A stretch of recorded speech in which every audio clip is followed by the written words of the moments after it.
Hari Om everyone, I welcome all of you to today's Bhagavad Gita session. In today's class, we will be covering Shloka to 8.24 and 8.25. Let's begin with Shloka 8.24. Diya and Disha will be chanting and Snigdha will be repeating. And we can all repeat along with Snigdha. Let me request all of you to please fold your hands, sit straight, close your eyes and chant, but with your mics on mute. Diya Disha, could you please start? agnir jyotir ahaḥ śhuklaḥ Agnir jyotir śhuklaḥ ṣhaṇ-māsā uttara-ayanam ṣhaṇ-māsā uttarāyaṇam tatra prayātā gachchhanti brahma-vido janāḥ brahma-vido janāḥ agnir jyotir ahaḥ śhuklaḥ ṣhaṇ-māsā uttara-ayanam tatra prayātā gachchhanti brahma-vido janāḥ. Mrinal, could you please read the meaning? Those who know the Supreme Brahman and who depart from this world during the 6 months of the sun's northern course, the bright fortnight of the moon, and the bright part of the day, attain the supreme destination, krama mukti or deva yaana.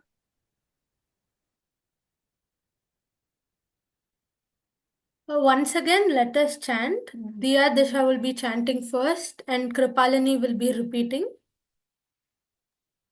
धूमो रात्रिस्तथा कृष्णः धूमो रात्रिस्तथा कृष्णः षण्मासा दक्षिणायनम् षण्मासा दक्षिणायनम् तत्र चान्द्रमसं ज्योतिर् तत्र चन्द्रमसां ज्योतिर् योगी प्राप्य निवर्तते योगी प्राप्य निवर्तते धूमो रात्रिस्तथा कृष्णः षण्मासा दक्षिणायनम् तत्र चान्द्रमसं ज्योतिर् योगी प्राप्य निवर्तते. Mrinal, could you please read the meaning? Those who, practitioners of rituals only, pass away during the 6 months of the sun's southern course, the dark fortnight of the moon, the time of smoke, the night, attain the celestial abodes. After enjoying celestial pleasures, they again return to the earth, yaana. Thank you. Thank you, everyone. Now, for me, the main two key takeaways from the two shlokas are summarized in these 2 points. First, realizing the supreme truth leads to peace, happiness, and absolute freedom. Two, the ones who follow rituals without truly understanding only brings temporary rewards. Let's understand these 2 points and also break down the other elements of these shlokas. So, this entire session is packed with super exciting things. We have a game, we also have a story. And completely enjoy and participate in this, you need to have your videos on. So I'd encourage all of you to turn your videos on and also show me some nice, interesting reactions, like when you're mind blown, when you understood, anything creative. Okay, let's begin with a story which is not just any story, but a very intriguing story. This is the story that doesn't start with once upon a time, but a story that starts with a question. A question anyone can answer in this session. There is this boon that Bhishma got in his childhood, which is he becomes a Icha Marani. He gets to choose the time of his death. Does someone know how Bhishma got this boon? Do you want a clue? Show me a double thumbs up if you do. Excellent. Here's the clue. This picture is the clue, which I'm hoping will remind you something which will help you connect with the story that's kind of related to why Bhishma got the boon. Yes, Akshat. Manaka Bhishma got the boon when Shantanu Maharaja wanted to marry. What is her name? I'll give you a clue. Her name is very interesting. It's related to truth, the very thing that we talk. Satya. Satyavati. Very nice. Yes, continue. And when he took that chapata that he will not get married and would always protect that Hastinapura. That at that time Maharaja Shantanu gave him the boon. Very nice, Akshat. Excellent. You summarized it very well. I am hoping all of us got it to summarize this. There's this point when Maharaj Shantanu, his father of Bhishma, wants to marry a fisherwoman who's Satyavati. But Satyavati's father was had this wish that Satyavati's children should be the heirs of the throne of Hastinapura. So to fulfill this, so his father is happy, Bhishma takes this vow that he's never going to marry and he is going to protect the children of Satyavati as well and the kingdom of Hastinapura, and that he's never going to rule Hastinapura no matter what. This is the boon which Akshat very well summarized for all of us. Moving forward, this is one of the very key points in Bhishma's life. So this is how he got his boon.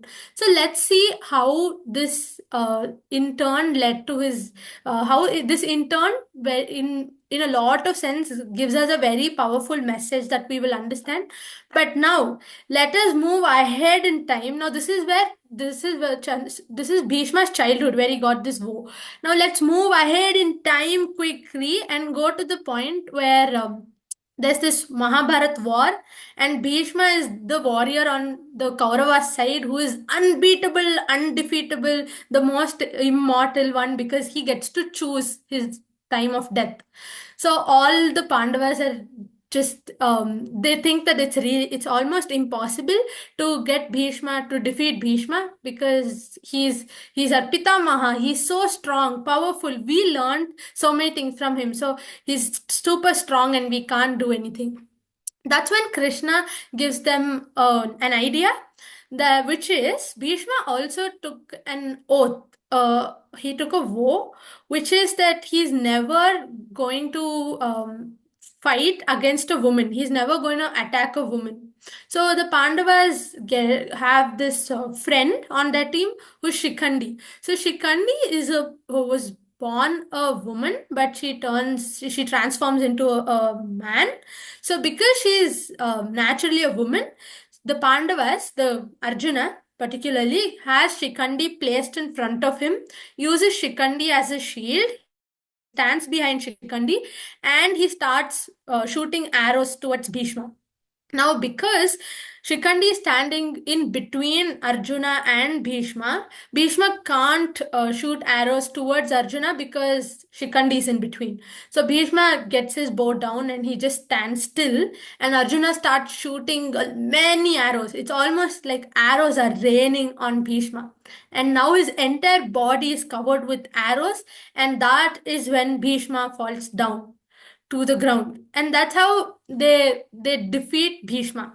But they couldn't exactly kill Bhishma because, as we know, Bhishma chooses his time of death.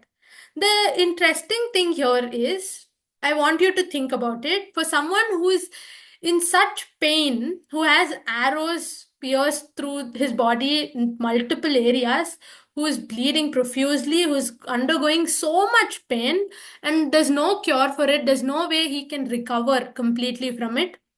The most ideal thing is to get freedom from that pain immediately, right? To just say that, yes, this is the moment this is the moment I want to die, and just get freedom, right? Just be free. But interestingly, Bhishma doesn't do that. He waits for days because he wants one particular day. And to give you clarity, he doesn't wait for a day or two or a week. He waits for 58 days. And then then the period of uttarāyaṇa starts, which is what he was waiting for. And after 51 days is when he chooses to die. And before that, he gives a lot of knowledge to Arjuna, Yudhishthira, and the other Pandavas. All the knowledge he had because of his experience and the intellectual he was. But our main takeaway is how he waited for 51 days for the Uttarayana period. So you all would have this question: what is Uttarayana? So there are two periods, like when Earth moves around sun, this entire path, they have two names for this: Uttarayana and Dakshinayana, which is like half of Earth's path. So when Earth moves when Earth moves near the northern part, it's called Uttarayana, and when Earth moves near the southern part, it's called Dakshinayana. This is the basic clarity you need. So why did Bhishma wait until Uttarayana, and how is this shloka connected? How is this story connected to the shloka? So the main connection that we can immediately make is when Mrinal was reading out the meaning. If we can recall, there were these words Uttarayana and Dakshinayana, and we also saw how Bhishma waits for Uttarayana to choose that as his time of death. So we'll find answers to all of these questions in a few minutes. But before that, let us play a game. So this game has three parts. The first part is called run. But what's this game called? The game is called What Will You Do? Isn't it very interesting? What will you do? So this game is all about you. It's about nobody else. It's just you and you and you. So what will you do? So let's come to the first part. As I mentioned, it's called run. So you have 30 seconds as always to go run and get a book and a pencil or a pen. You have 30 seconds and your time starts now. Wow, I can see some smart eye leaders who already have it ready. Please show me a thumbs up if all of us have it ready. Very nice. Okay, we have 15 seconds more and we already finished it. So without wasting any more time, let's move to the second part of the game, which is called a rapid fire. I'll explain as we go, but what I want you to know is that in rapid fire, you just have some questions and you'll have to answer them in 30 seconds. But what kind of questions and what kind of answers, I'll tell you with an example. So you will be getting different situations, and this is an example of how a situation could be. You have a severe cough that doesn't seem to go away. What will you do? This is a situation. So now I'm going to come up with solutions. So my solution is I'm going to have some medicines, take some tablets so I can get well soon. This is my solution. And that is what I'm going to write on my notebook. So I'm going to write one and write my solution next to it. So this is about situation one. Let's take another example. Situation two. You have a big math exam in 2 days and you're really nervous because you feel unprepared. What will you do? So what I'm going to do is, because of 2 days, I'm going to memorize anything and everything I can. I'm just going to try as hard to read how much ever I can. I'm going to read that notes, all the different textbooks I can find, read the summaries, key points, everything, make a formula table, then by heart everything, and then just go put all of them on the paper. Just like how Arjuna shoots all the arrows on Bhishma, that's how I'm going to put everything I know on that paper, because I feel very unprepared. So these are the two situations. Now moving on, you will have to answer the questions. Repeating myself again, you need to number it, like write situation 3 and write your solution. Let's go. The third situation is, let me read it out for you. You got out in a game and you feel so frustrated that you shout at your friend. Now your friend is really hurt. He's upset. He doesn't want to talk to you. What will you do? Your time starts now.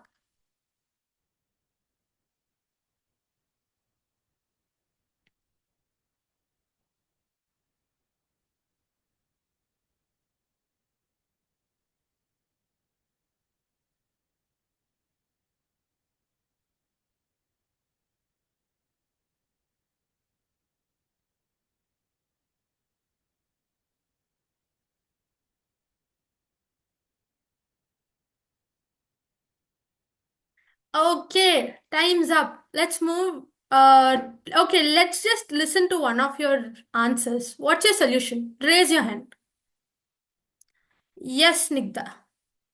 So, like, I'll apologize immediately and tell him or her that I got really angry at them out of frustration. Excellent. I hope you've written it down. Yeah. Very nice. All of us will get a chance. So we have so many more situations. So, situation 4. You see an older student bullying your classmate who doesn't stand up for himself. What will you do? Your time starts now.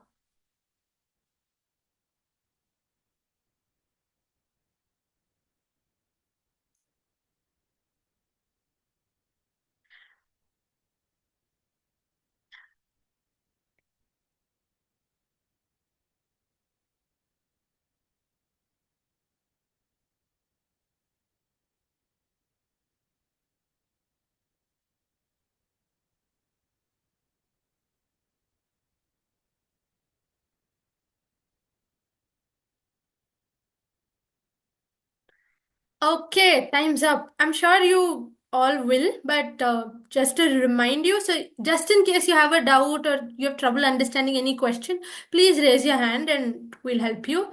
Yes, Grihit, what is your solution? Okay. Who wants to? Yes. Mine is go and complain to the teacher. Very nice. I hope you've written it down as well. We'll come back to all of these solutions towards the end, but very nice, Grihit.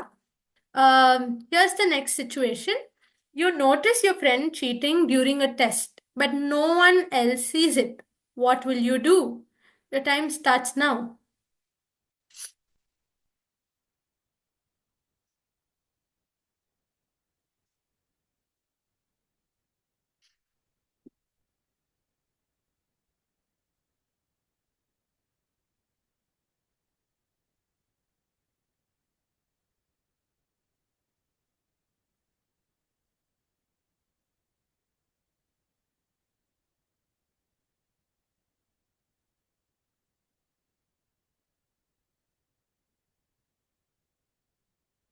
Okay, time's up. Who wants to share the solution? Yes, Akshat. Yes, Akshat. Inform the teacher and take out his question paper. Take out his Actually, answer. not let him write test. Okay, nice. Interesting. Next situation. You overheard your classmates making fun of you and it hurts your feelings. You feel tempted to get back at them, which is you immediately go and tell them something. You're very tempted to do that. But what will you do? Your time starts now.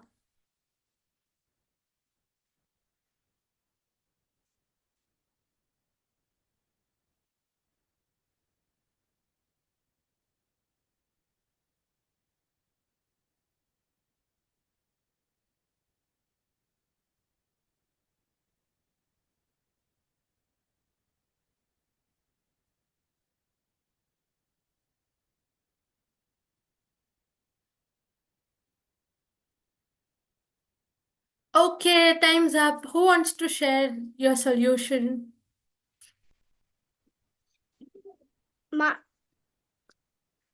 Manyaka, mine is keep quiet and ignore them.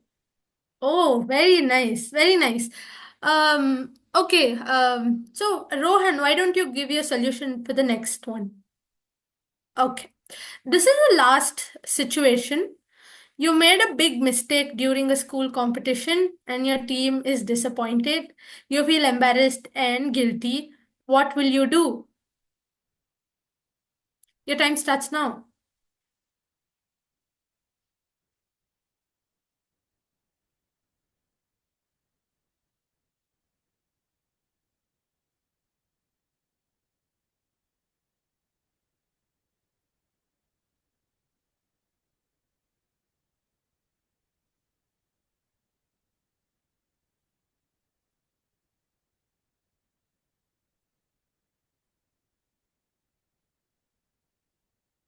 Okay, time's up. Yes, Rohan, what's your solution? So I'll go to my team and promise them that I'll do better next time and learn from my mistake. Very nice. Excellent, Rohan. Excellent, everyone. This is the end of the second part of the game. And this is the third part of the game, which is Eureka. Does someone know what Eureka is? Have you heard of it sometime? Yes, Snigdha. Like it's eureka, like some people say it most of the time. Like it's like when they get something correct or yeah, they mostly say that. Okay, very nice. It's generally when people get a super duper idea, they say it. Yeah. So let's look at our solutions one by one. Before that, let's get back to our example situations. So, like I said, this first situation was you have a severe cough that doesn't seem to go away. What will you do? The solution I gave was I'm going to have some medicines or some kind of syrup and then get rid of that cough, right? So now in the second part of this game, we examined the situations, but in this part we're gonna examine the solutions, think more deeply about the solution that we came up with. Now, definitely me taking that medicine will probably get rid of my cough immediately, but does that solve the problem forever? Does that give me complete freedom from cough altogether? Show me a thumbs up if you think it will give me freedom complete.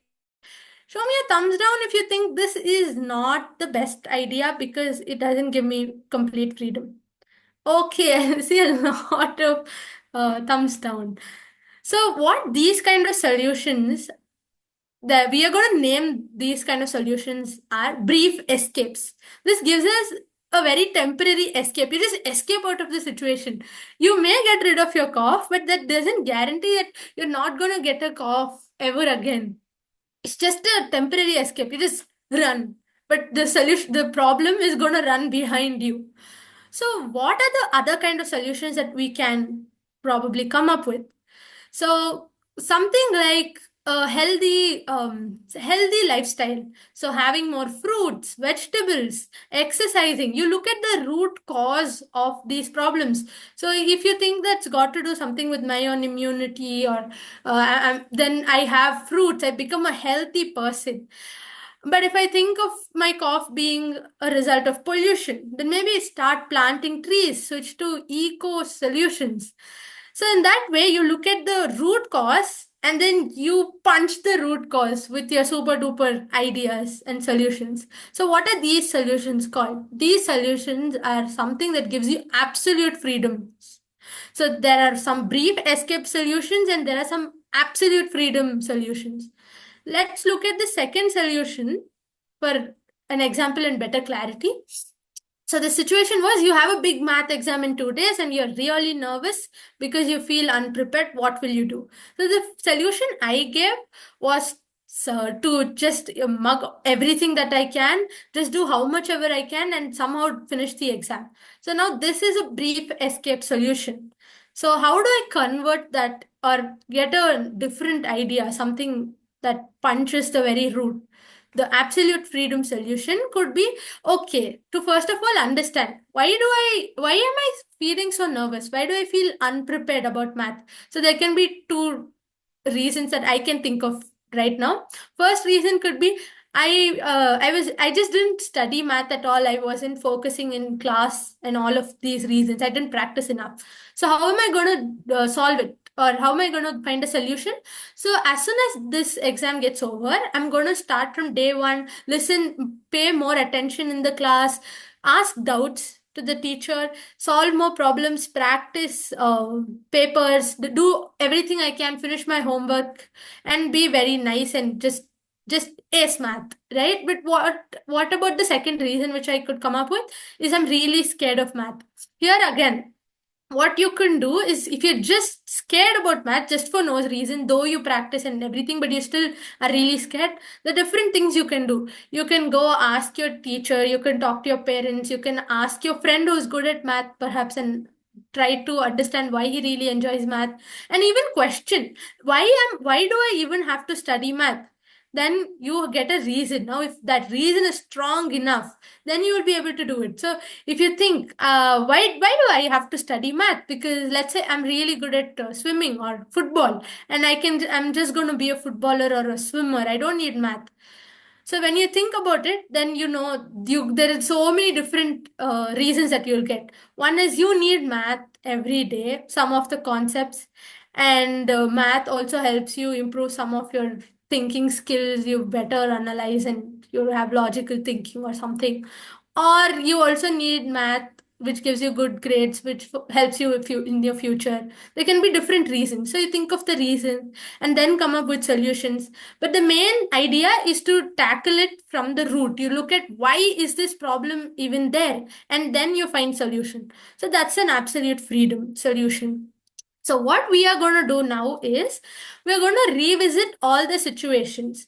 What I want you to do is look at your solution after you look at the situation on the screen and identify if it's a brief escape solution or an absolute freedom solution. So if it's a brief escape situation, see how you can convert or find an absolute freedom solution.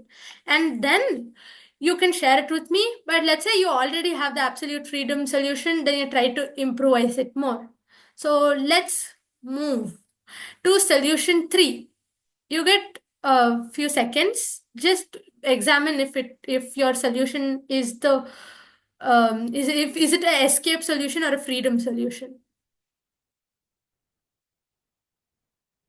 And write down your freedom solution. And raise your hand once you're done.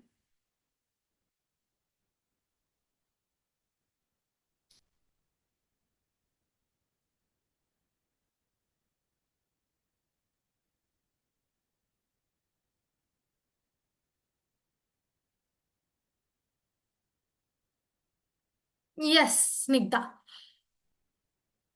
So what I wrote was a brief escape. So now I think that what I can do is next time, instead of just out of frustration shouting at my friend, I can just you know control my emotions and learn not to like shout at other people, so that's how I get the freedom. That's how I like stop shouting at other people. Very nice. Very nice, Nikta. So you first of all identify the root. Why am I frustrated? Why am I angry? Why am I shouting at others? So that's probably because of all these emotions which we're not able to control. So how do I better control? One easy way is to meditate, right? So you find out different solutions and then work on it. Very nice, Nikta. Coming to your solution 4. So I want all of you to look at your solutions and identify if it's an escape solution or freedom solution. And once you're done, please raise your hand.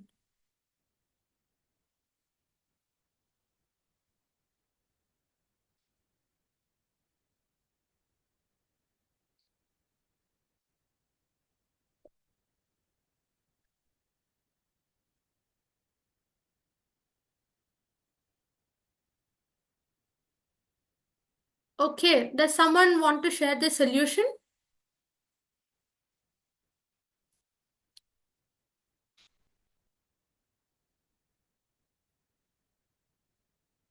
Yes, Aditya. So what I had written before was that I would stand up for my friend if the bully isn't too like intimidating, or if I'm not too scared of him or her. But that sounds like an escape solution. So the actual solution, the freedom solution, would be to help my friend to stand up for themselves.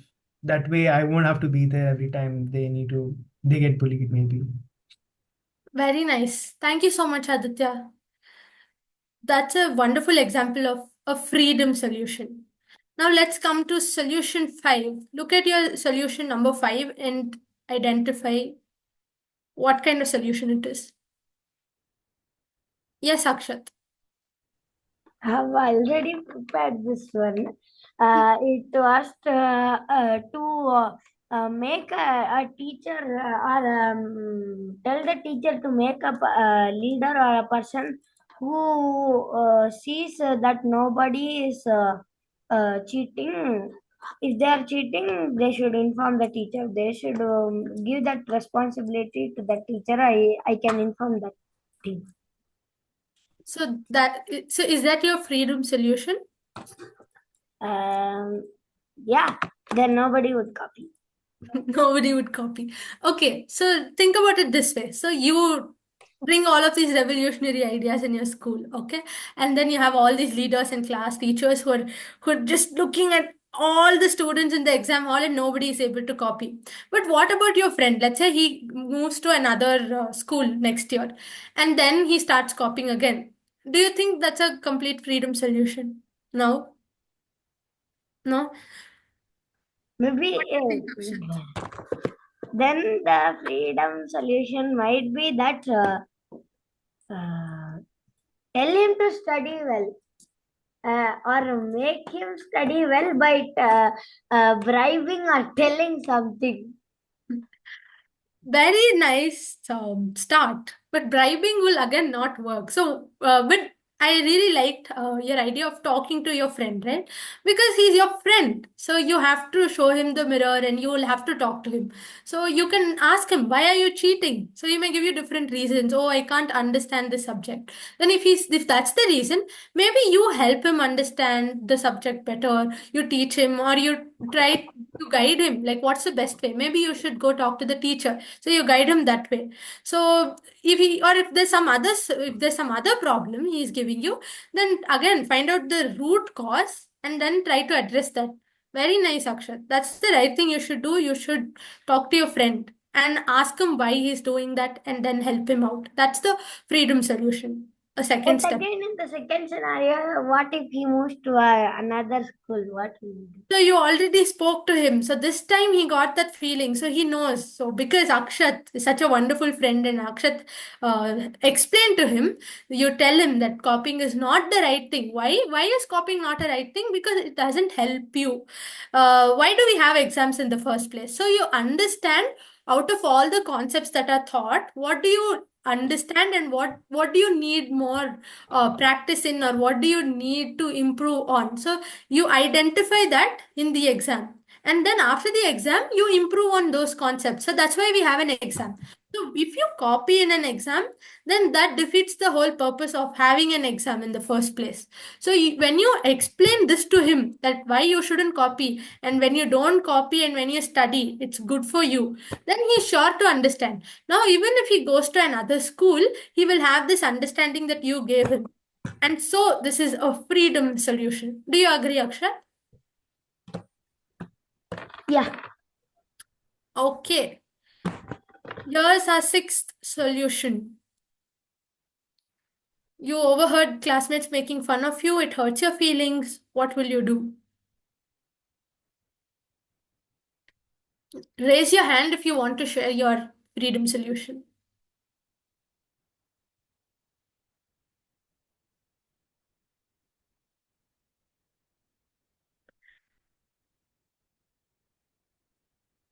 Yes, Akshat. Talk to them and make them friends so that they don't hurt us again. Very nice. Very nice, Akshat. So you talk to them, you get your friends. Yeah, and you also explain why that's not the best thing to do. Very nice, Akshat. You become a master. All of us have become a master at bringing up solutions, freedom solutions. Okay, the last solution. Can we go back to the previous solution? Yeah, I have another viewpoint. So if somebody is making fun of me, so maybe they're making fun of me, but through that making fun, they're telling me something also. Maybe, for example, I'm just giving an example. Maybe let's say I don't brush my teeth every day. I go to school. They start calling me, oh, here comes a stinky, here comes a stinky. So of course I can get upset, but they're also telling me something, no, through that. So I may also want to, as a freedom solution, also see what is that I am doing, or what is that I am maybe thinking that is making them behave the way they're behaving. So first is I have to see whether there is any issue with the way I am behaving with them. That's one of the other freedom solution that I would suggest. Thank you so much, Vijayji. Here's the last situation. We'll examine the solution.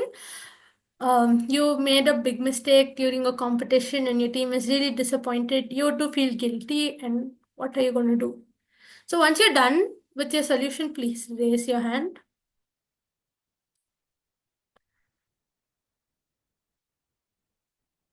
Do you want to share, Diya and Disha? I will practice for the competition. You will? Practice for the competition. Very nice. Very nice. Very nice. So that's an excellent freedom solution. You practice next time. There are other things also that you can do. So why not listen to Rohan? Do you want to share your last time you'd come up with a solution? Do you want to share your new solution with us? I've not really made a new solution. Okay, what was your previous solution? I'll tell my teammates that I'll learn from my mistake and do better next time. Very nice. So we club both of their solutions, Rohan's and Disha's solutions. So Rohan told us that he's going to talk to his teammates first of all, because the team is also really disappointed. So he's going to talk to his team and tell them why this mistake happened and that he'll do better and that we're going to do better as a team overall. And also, like how Disha said, they're also going to practice next time. We're going to practice. You're going to assure yourself that I'm going to practice, do better, and try to understand why did I make this mistake. Maybe I'm very nervous to talk on stage. So maybe you practice speaking at different occasions whenever you get a chance. So that'll improve your public speaking skills. So next time you're not as nervous, you're not as fearful. So all of these little things, you come up with different solutions. So first of all, Can I add one more? No, please. So whenever, let's say, I have made a mistake, of course I have to feel sorry that I didn't perform well. But one thing that will help me to improve is if somebody can tell me exactly what the mistakes I made. So rather than feeling guilty, I would ask, okay, so tell me what I did well and tell me what I can improve. If they can list the things that I've done well, and if they can list the things that I can improve, then I will know exactly what I need to improve. Because if I simply say that I will improve, what will I improve? I will not know. So I need somebody to tell me, or somebody needs to show me what I can improve. Like the example you gave, I will ask, okay, so tell me when I spoke, how was it? They may say, look, you stood well. Okay, great. Look, you were dressed well. Very good. But your language was very poor. Okay. But you were shivering. Very good. So like that, now I will get particular things that I can improve on. So I would ask, tell me how I can improve. Yes, thank you so much, Vijayji. So before we move on, big round of applause. Great job, everyone. Keep it up. You all did amazing in this game. Now, let us look at what exactly we understood from the game to quickly recap. So we have some escape solutions, which is also what the shloka talks about, wherein to understand it this way, so we do different activities in a day-to-day life, right? And through that we have a lot of karma that we gather. So there are these punya karmas. So when you do some good things, you get some punya. Have you all heard of this? Are we all familiar with this? Please show me a thumbs up if we know. Okay. So for those of you who don't know, punya is considered to be something that's good. So when you help your friend, when you help a puppy, when you do something good, then you get some punya it's like some, you can also think about it this way. It's like some points that you get. So for all the good things you do, you get some points. So they're called your punya karma points. So all the good things you do, you get some punya. So which will get you more good things in future. So here, what we're trying to understand is that as you get some punya, you go to heaven. But once your punya, like if you think about it, like some punya points or some coins. So let's say you gathered some 100 punya points. Now you go to heaven. So once you start spending it, or you just do all the nice things, as you keep spending more time in heaven, then all your punya points come down. You spend all of your punya points. Once they're over, then you come back again. And then there are these, you collect punya again, and then you go back to heaven. So this becomes a circle, which is a path of darkness. So what do we understand from this? Here's what you can understand. So all of these escape solutions work like this. So I have cough, I had cough medicine. So immediately get a relief. Don't you feel really nice? Let's say you had a week long time when you had severe cough, you also had cold. So you feel so lethargic, you feel so tired, you feel you can't do anything. But when you, let's say you're cured and now you're back to normal, you're all fit and energetic, you feel so good, you feel so happy. Oh, the cough is no more. So because you're so happy, it feels like heaven. Just like how we discussed in our previous class, we're not sure about the hell and heaven as world after life, but what we can be 100% sure of is the world we live right now. We can make our own situation, we can make us feel we are in heaven or hell. So as you do these little things like taking a medicine, you immediately feel really happy, you feel relaxed and relieved, you get that momentary happiness. But once again, you may get cold again. So because you don't build your immunity, so you keep getting into this cycle. So it's very temporary. That's the first kind of solutions that we are talking about, which is escape or temporary. But what are the other kind of solutions? Just like how we spoke about the choices that we have. So every action that we do or every thought, we always have this choice to do this or that. So here in this shloka, we are talking about similar choices. Choices of choosing between escape solutions and freedom solutions. So what are these freedom solutions? Let's look at it again in the sense of punya karma. Here we are not looking at those small little rituals or acts that will get us punya. We are looking at the one act or one thing that will give us freedom, which will give us absolute freedom, that is going to liberate us forever, not coming back into the cycle. And that is the truth. Once you get to know the truth, once you realize your own true nature, who you are, how you realize I'm not this body and mind, but I am Krishna, I am just this awareness. Once you realize that, you are no more affected by this worldly pain, the other things in the world like sorrow, you're no more feeling frustrated or angry because you understand the very root. So then you get spiritual sadhana. So you get freedom forever because you become free from all these chains that you felt were something that was holding you back. But then when you realize there are no chains at all, then don't you become free? Don't you feel free? Don't you feel you have all the power? You can do anything you want. So that's exactly how, when you realize the truth, you become free and you realize that you are Krishna, and that gives you the power. So before I move to the next part, Snigdha, do you have a doubt? Yeah, like you told about that punya karma, right? Like Right. if we do punya karma and then we'll go to heaven and again come back and do punya karma after, like you told the points way, right? So Yeah. does that really happen? Like you do good things and then you suddenly die and you go up and then you will expend everything and again you come down. Is it possible?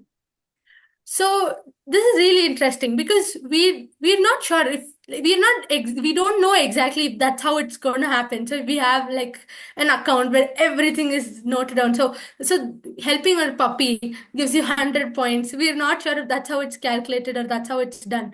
So there's this interesting thing that I'd want to tell you. So every time you read a shloka, in the first glance, you'll probably get the very literal meaning. Okay, this is what it means. Even in law, you have a similar term which is called prima facie. What that means is, on the face of it, how does this case look? So on the face of it, it just looks like this person is the wrongdoer. He made a mistake. So when you look at it for the first time, that's what you feel. But then when you go deeper, look at all the facts, look at the background, then you may uncover a different story altogether. Similarly, this is the idea that is generally perceived, or this is the notion that we generally have, that there is punya, which we accumulate, not exactly the number sense or in sense of points, but we just have punya that we accumulate, which gives us good things or good results. For sure, that's how karma works in the world. So the more good you put into, the more good you get, because you get what you put out in the world. But you can also look at it in a different sense when you go deeper and understand how to apply the shloka in our life. So that would be like how we saw in the last class, hell and heaven. We don't know if that is there after life, but we sure know that's the place where we are living in. We can make it hell and heaven. So how do you make it hell and heaven? With these choices. So let's say, like we saw, that's how we ended our last session. You have a dark room, there's so many problems. How are you going to solve it? So this session is about how you can find solutions. What's the best approach to solving that problem you have? So these are the problems. You have two different kind of solutions. What solution should you choose? Something that will give you complete freedom. Does that bring more clarity? So basically, what you told about the punya karma, which about like going to heaven and all, so that's like a metaphor of telling us how it works, basically. Yeah, you can take it as a metaphor. Okay. Okay. Very nice. So let's decode the story. So, like I said, we just on the face of it, that's how the story was. Let's understand the story deeper. What does the story want to tell us? We're going back to the Bhishma story, how he was killed. So here's Bhishma. What Bhishma is representing in the story is our ego. So we have this sense of pride. Okay, I'm Manya, I'm this particular person. Let's say I assume, okay, I'm really good at math. I can no way do bad at math. I'm so good at math that I don't have to study math at all. So this can be our ego. What about all the arrows that were shot towards Bhishma, that came towards Bhishma? All of these arrows are something that's related to this world. It could be different situations. Like even the situations that we saw, all of these things that we consider as problems. It can also be things that your friend said. Okay, let's say a friend of mine called me, "Oh, Manya, you're a donkey." So that can be an arrow, that can be a problem, the situation. So let's look at it this way. So let's say I'm a person who looks at all of these situations in such a way that gives me a lot of pain. So because my classmate or my friend called me a donkey, I'm really sad now. Oh, how can my friend call me a donkey? Do I look like a donkey? And I can start crying about it. Another example could be I did bad at math. So now I start thinking, oh, I am supposed to be so good at math. I am the master, or I'm the best at math. How can I do bad? How can my score be so low? All of these are the arrows, which is giving me a lot of pain. But you know why our ego is like Bhishma? Remember the boon that Bhishma had, that he can choose when to die. Similarly, our ego can die any moment. You can choose. The ego can choose. We can choose when the ego is supposed to die. You can choose that moment now. You can just say, now I don't want my ego to stay with me. I want it to die. So you can kill that false pride at this very moment. But when does this ego really die? When did Bhishma die? He dies on the day of in one of these days, in the uttara-ayanam period, because there's also this belief that when it's uttara-ayanam, all the especially Vaikuntha Ekadashi day, it's believed that the doors of heaven or Vaikuntha is open, which is the abode of Lord Vishnu. So it's believed that the gates are open, so all the people who die on that day go straight to heaven. So We saw how Bhishma waited for Uttarayana, but we also saw how what exactly Uttarayana means. It's that period where the sun travels towards north. So we also know that north is something that. So if you've seen a map, have you observed that north is always pointing up? Yes, please show me a thumbs up. Okay, very nice. So something that's saying, okay, it's up. You have to move. You'll have to elevate, or something that's above. So that's one way you look at it. Also, during the Uttarayana, it is more. It's during the winters, which is something that gives you some kind of comfort, or where there is light as well. So you look at it as a truth. So when there is truth which comforts you, which brings you that light of realization, that is when ego dies.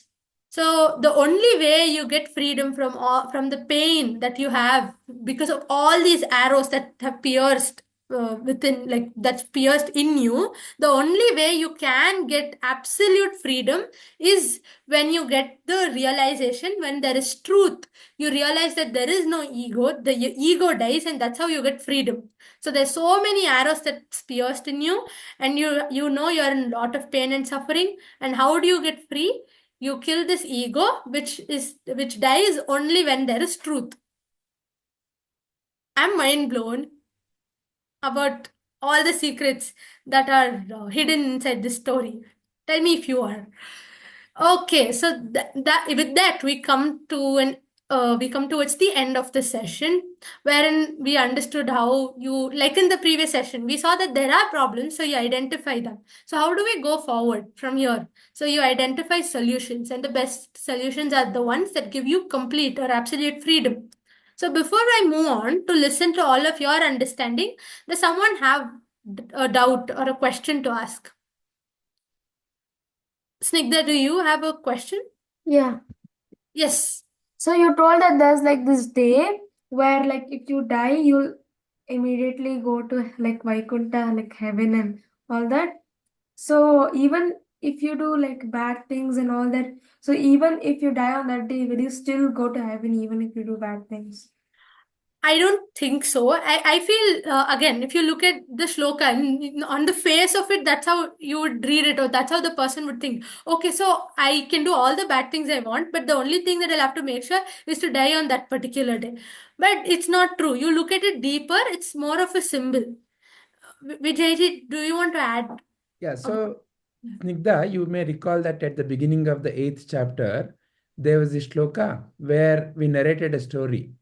The story was the person, when he was dying, he called out Narayana, and apparently Vishnu Dutas came and rescued him. So we also told one another story. There was another trader who also simply, for the sake of it, had named his children with the names of Vishnu. When he called out at the time of his death, Narayana Dutas did not come. So what the story is telling you is, your today is an outcome of what you did yesterday, what you thought yesterday. And what will happen tomorrow is what you are thinking now, what you are doing now. Simply, a tree will not give a fruit. Something has to be put as a seed, and it has to be nurtured. Then only it becomes a tree and gives a fruit. Is it not? Yeah. Likewise, in life also, outcomes are because you have made an effort and you are sustaining it. So the story is misunderstood that, okay, if somebody dies on the day, they will simply go to Vaikuntha. No, that won't happen like that. If that was the case, you may see that there's a long line in front of especially Venkateshwara temple on the Vaikuntha Ekadashi. All of them should easily attain Vaikuntha. What does Vaikuntha really mean? Vaikuntha is not a place. Vaikuntha is Kunta. Kunta means what? In Kannada, you may have heard this word Kunta. Who is called as a Kunta?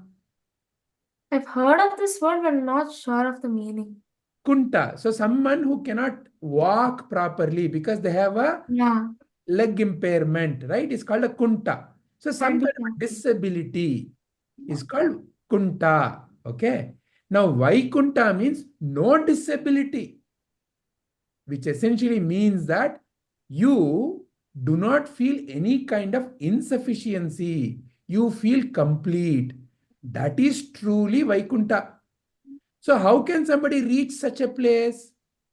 Only if they have examined their own fear, like how Manya gave some examples, no?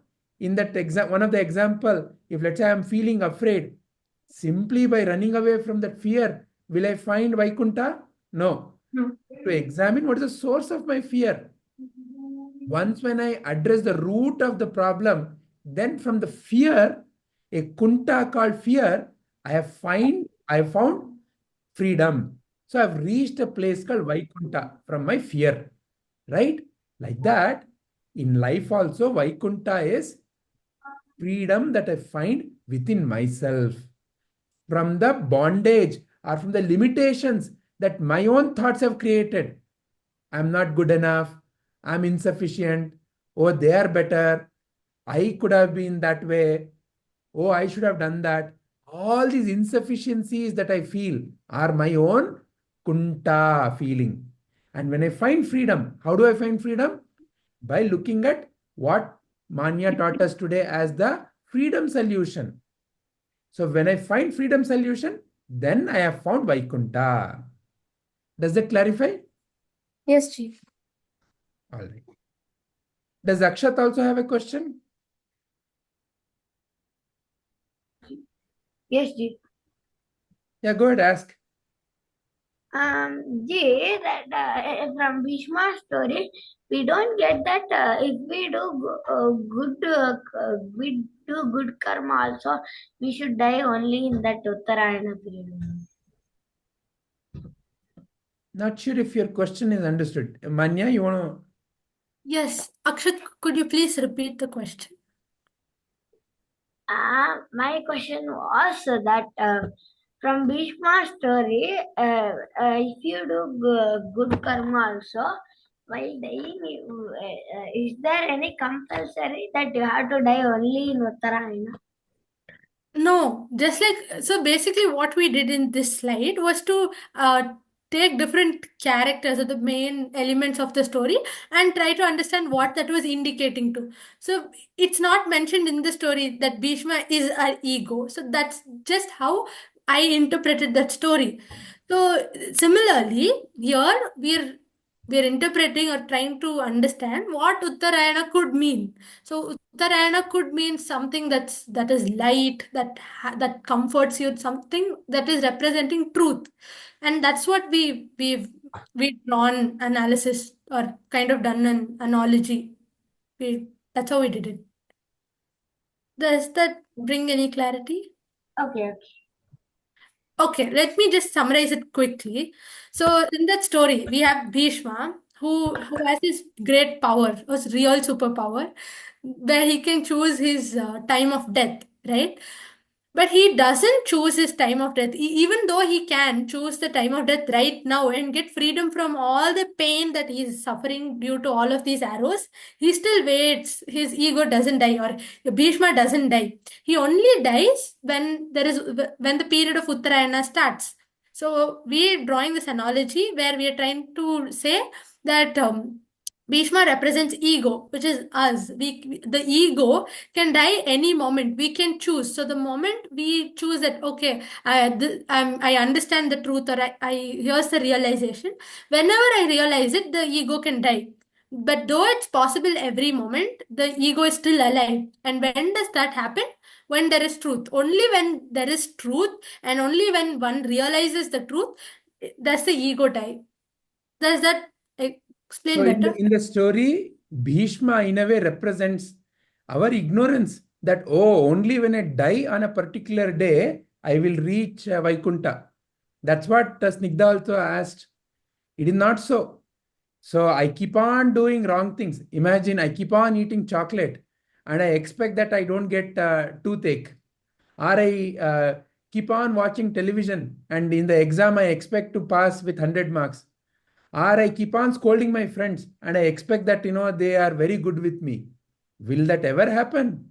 No. So it is a every moment consistent practice that takes you towards freedom. So every moment you can be in freedom when you realize what is the truth and how to apply the truth. So we can find truth only in uttara-ayanam period. That whenever you have realized something, that is uttara-ayanam. If you now realize the story of Bhishma, this is uttara-ayanam for you. This is uttara-ayanam for each one of us. And now we all can be liberated. I know. See, for example, when you realize something, how do you say? I know. Eureka. So when you say Eureka, I know. You have no pain, no suffering, no limitation. I know. In a way, you've reached a place called Vaikunta. Oh, I understand. Wow. Does that bring clarity? Yeah. Yes, dear. Yes, Manya. Okay. Now, I would love to listen to all of your understandings. Could you please raise your hand and share it one by one? Who wants to go first? Yes, Akshat. Just now, as Vijayji explained, I understood that if we realize the truth or if we realize something, we are in uttara. Very nice, Akshat. And Excellent. one more thing I understood from the this game we played, no? Yeah. That from that game, whenever I have a problem, I understood that I had to search for the permanent freedom, but not that brief. Very nice. So you don't go for the escape solutions, but you go for the freedom solutions. Very nice, Akshat. Super. Yes, Snigdha. Thanks to the game, like I understood that every problem, even though we find a solution, that solution is not the complete solution. You have to always think for a while that what is the root cause of this solution? Like how if people are making fun of you, why are they making fun of you? There might be a reason why they're making fun of you. They can't just make fun of you like that itself.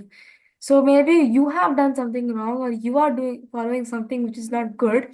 So that's why they are teasing you. Just like Vijayji said. So if you're not brushing your teeth, and then if you go to class the next day, they'll start calling you stinky, stinky. So that's in a way they're like talking to you and telling you that you should brush your teeth next time.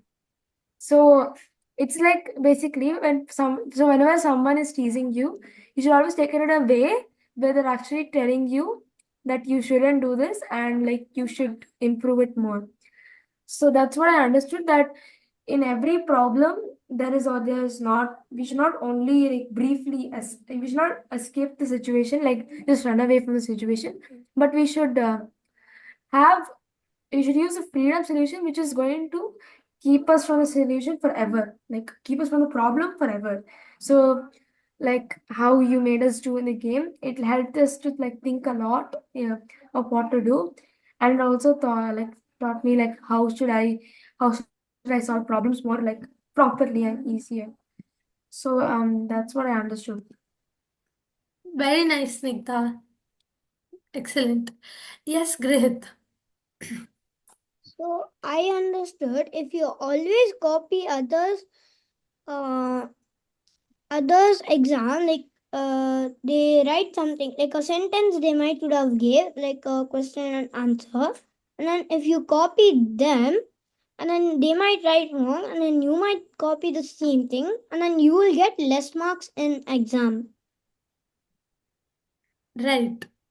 That's really nice. But okay. So what about the two solutions, like the escape and the freedom solution? Did you understand that as well? You can show me.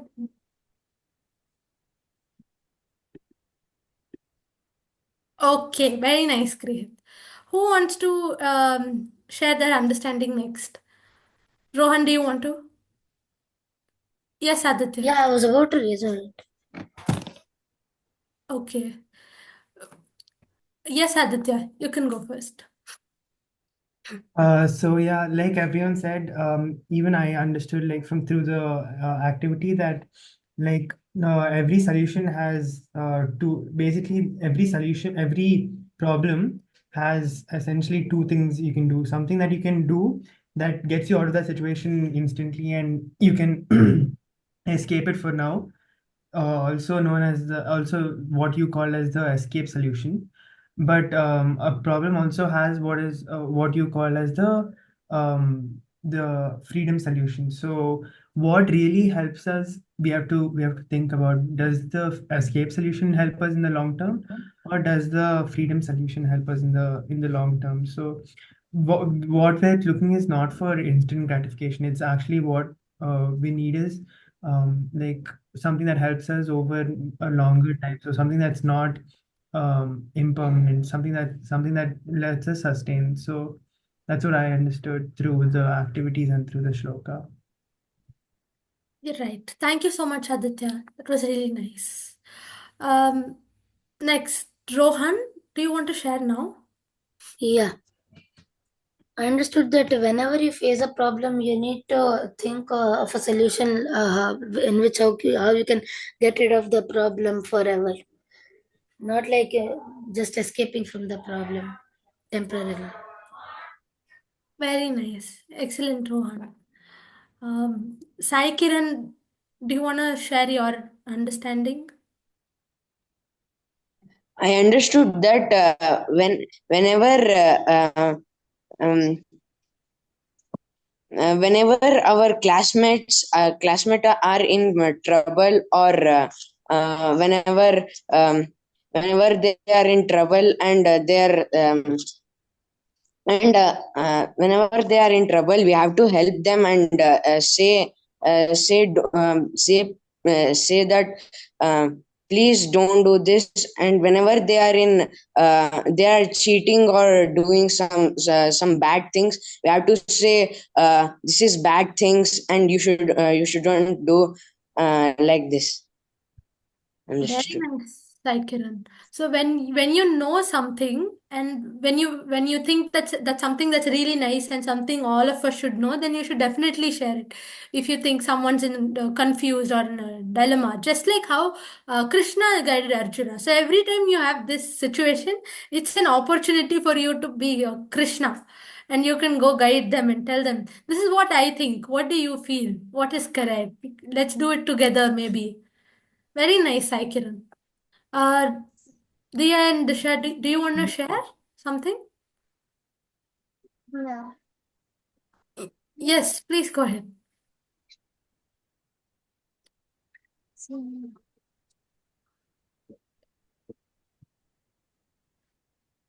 Okay, we can't really hear you.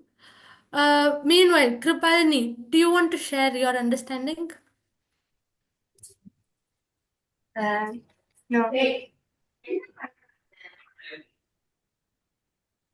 No. Okay. Okay.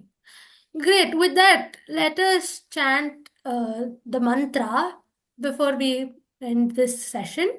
I request all of you to please join your hands, close your eyes, and chant along with me.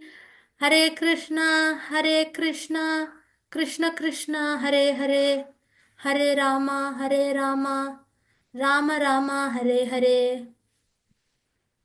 Thank you. Thank you very much, Manya. Thank you, all the wonderful children. It was lovely. Hari Om. Let's end the contemplation here.